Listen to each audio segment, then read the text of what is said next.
We're gonna make an apple pie real quick.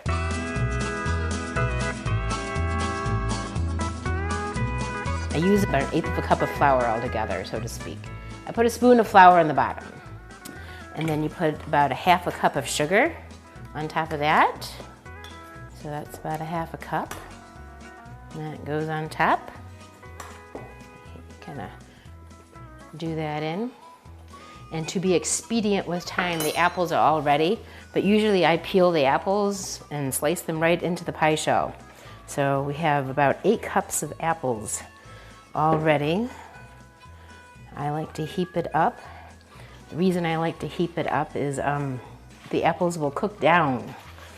It won't be nearly this high. You think it's too high, but it'll be much, much less by the time it's done.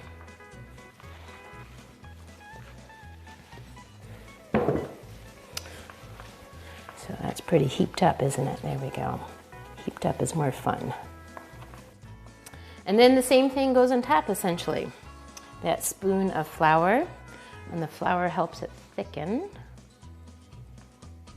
Along with the butter we're going to add, that's the last step. And some more sugar. It's about 1/2 a cup, maybe a little shy. The apples are a little sweet. Apples should be tart and firm for an apple pie. Nothing overripe or soft. And then a little bit of cinnamon. Just a little bit. Maybe a teaspoon or 1/2 a teaspoon. And then just sprinkle that. And this is kind of an old-fashioned way of making a pie. Nowadays, people mix it all together. Saves a bowl.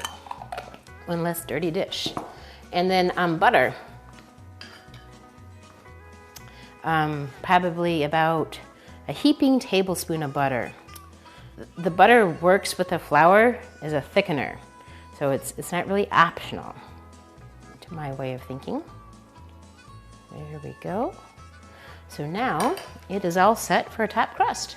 So we'll cut about 3 slits in the top, and you can get fancy and cut shapes and things. I'm not very good at that. So I just do it plain old simple. Just a few edges in the top. Drag my pie back on here. So I've got my, look at that one escaping. Get back on there, there we go. So just use that to kind of drape it over.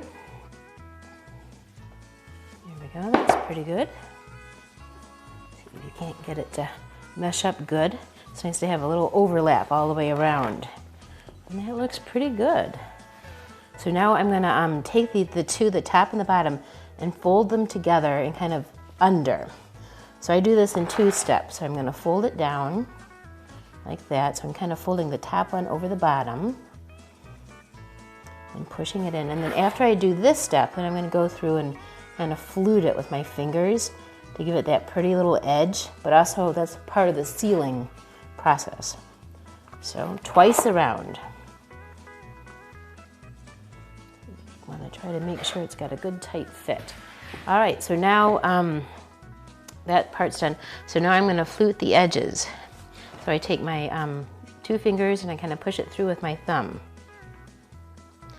And part of doing this also, you want to kind of push it down a little bit to get the, to make the crust stick to the top of the pie plate.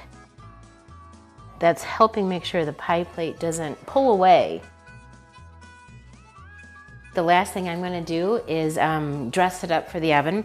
I'm going to take a little bit of milk and I'm just going to use my fingers and kind of wipe a little milk over it. You can use a brush if you want. And this is just going to make the crust look kind of shiny and pretty, and doesn't take that much extra effort to do this, or money or anything.